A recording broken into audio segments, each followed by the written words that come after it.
इस खास विस्तृत चर्चा में आपका बहुत बहुत स्वागत है। तो चलिए बिना किसी देरी के सीधा आज के विषय में उतरते हैं। आज हम एक ऐसी शानदार यात्रा पर निकलने वाले हैं जहां हम योग के असली रहस्यों को डिकोड करेंगे। देखिए, आजकल हम अक्सर मान लेते हैं कि योग का मतलब बस कुछ मुश्किल शारीरिक मुद्राएं करना या स्ट्रेचिंग करना है ना? लेकिन इसके प्राचीन स्रोत हमें एक बिल्कुल ही अलग और सच कहूं तो बहुत ही गहरी कहानी बताते हैं। वेदों के पुराने पन्नों से लेकर आज के इस आधुनिक युग तक ये पूरी प्रणाली वास्तव में कैसे विकसित हुई, इसे समझना लिटरली बहुत ही ज्यादा रोमांचक है। तो आज की हमारी चर्चा की रूपरेखा कुछ इस तरह रहेगी। हम शुरुआत करेंगे योग के बिल्कुल बुनियादी जड़ों से, फिर समझेंगे कि इस अभ्यास के असली लक्ष्य क्या थे। उसके बाद हम समय में पीछे जाएंगे, वेदों से लेकर सिंधु घाटी सभ्यता तक। फिर बात होगी महर्षि पतंजलि और उनके योग सूत्रों की, और अंत में हम देखेंगे कि अलग अलग दर्शन शास्त्रों में इसका कैसे विकास हुआ। चलिए अपने पहले पड़ाव से शुरू करते हैं, योग की जड़ें।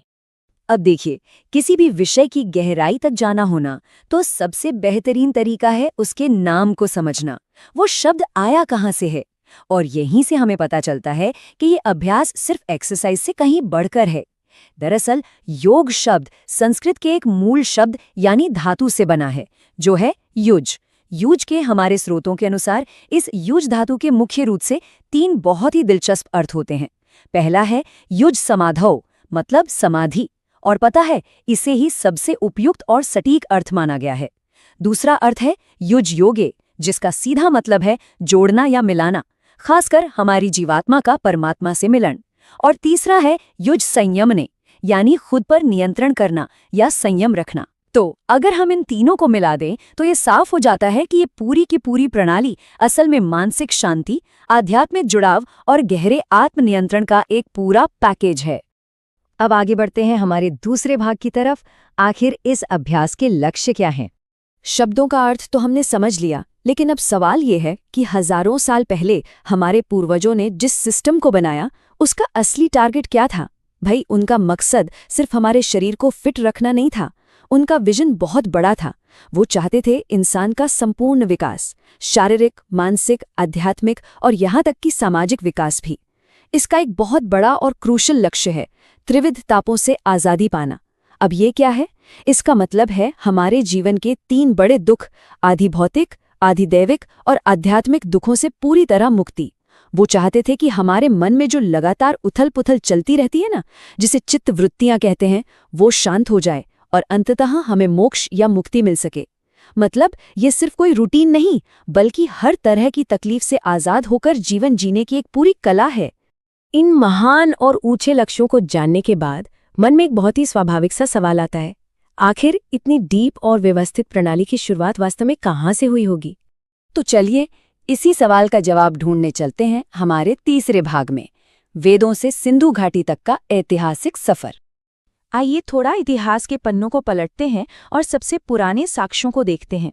अगर हम सबसे पुराने लिखित प्रमाणों की बात करें तो इस अभ्यास की शुरुआत हमें वेदों में मिलती है, खास तौर पे ऋग्वेद में, जहां सबसे पहली बार योग शब्द का जिक्र किया गया था। और अगर आप सोचें कि इसके पहले गुरु कौन थे, तो प्राचीन शास्त्रों में ये उपाधि हिरण्यगर्भ को दी गई है, जिन्हें आदि प्रवक्ता माना जाता है। लेकिन बात सिर्फ किताबों तक सीमित नहीं है, पुरातात्विक सबूत भी बिल्कुल यही कहानी बताते हैं। जब सिंधु घाटी सभ्यता यानी हड़प्पा और मोहनजोदड़ो की खुदाई हुई तो वहां से जो मोहरें मिली उनमें पशुपति शिव की आकृति बिल्कुल स्पष्ट रूप से एक योगासन मुद्रा में बैठी हुई दिखाई दी। तो ये इस बात का ठोस प्रमाण है कि ये कोई नई चीज नहीं है, ये हजारों साल पहले से हमारी सभ्यता के डीएनए में गहराई से बसी हुई है। यहीं से हम आते हैं अपने चौथे और बहुत ही अहम पड़ाव पर, पतंजलि और उनके सूत्र। इतिहास से थोड़ा आगे बढ़ते हुए हम उस टर्निंग पॉइंट पर आते हैं जहां इस पूरे बिखरे हुए विशाल ज्ञान को एक प्रॉपर वैज्ञानिक संरचना दी गई।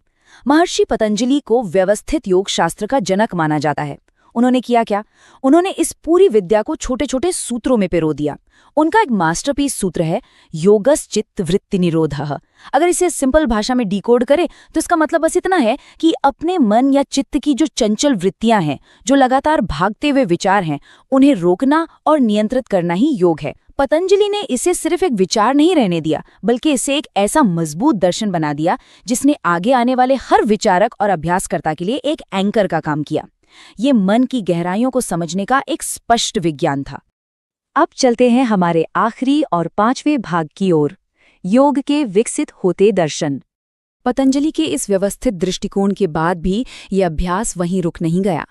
ये अलग अलग दार्शनिक ग्रंथों में बहुत ही खूबसूरत तरीकों से इवॉल्व होता रहा। उदाहरण के लिए भगवद गीता को ही ले लीजिए। वहाँ इसे बहुत ही व्यवहारिक तरीके से समझाया गया है। योगः कर्मसु कौशलम, यानी अपने हर कर्म को पूरी कुशलता के साथ करना ही योग है। साथ ही हर अच्छी बुरी परिस्थिति में समता या बैलेंस बनाए रखना योग है। दूसरी तरफ कठोपनिषद इसे एक ऐसी मानसिक अवस्था मानता है जहां हमारी इंद्रियां, हमारा मन और हमारी बुद्धि पूरी तरह से स्थिर और शांत हो जाते हैं। और अगर हम योगाज्ञवल्क्य की बात करें तो वो इसे सीधे तौर पर हमारी जीवात्मा और परमात्मा के बीच के मिलन के रूप में परिभाषित करते हैं। हर ग्रंथ उसी परम सत्य को एक नए नजरिए से देख रहा था।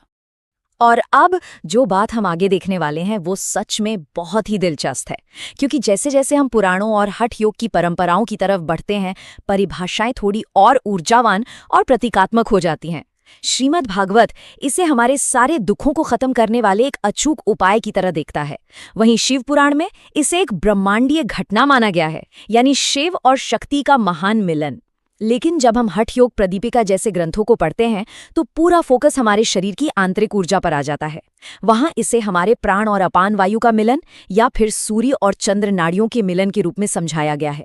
यह साफ दिखाता है कि जुड़ने या संतुलन बनाने का वो मूल कॉन्सेप्ट समय के साथ कितने अलग अलग और शानदार तरीकों से एक्सप्लोर किया गया।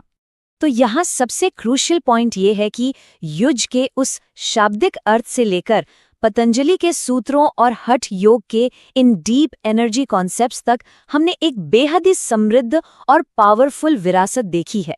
एक ऐसी विरासत जो सच में सिर्फ अपने शरीर को मोड़ने या पसीना बहाने तक सीमित नहीं है, ये अपने मन को जीतने और अंतिम सत्य को महसूस करने के बारे में है। तो इस पूरी ऐतिहासिक और दार्शनिक यात्रा को समझने के बाद एक बहुत ही बड़ा सवाल हमारे सामने आकर खड़ा हो जाता है। आज के इस आधुनिक समय में दुनिया भर में जो भी अभ्यास किया जा रहा है, क्या वो सच में अपनी उन गहरी आध्यात्मिक और प्राचीन जड़ों से जुड़ा हुआ है? क्या हम असल में वही अभ्यास कर रहे हैं? खैर, ये एक ऐसा सवाल है जो हम सबको सोचने पर मजबूर जरूर करता है, और मुझे पूरा यकीन है इस चर्चा ने इस कमाल के विषय को और भी गहरी से जानने की आपकी जिज्ञासा को जरूर बढ़ा दिया होगा।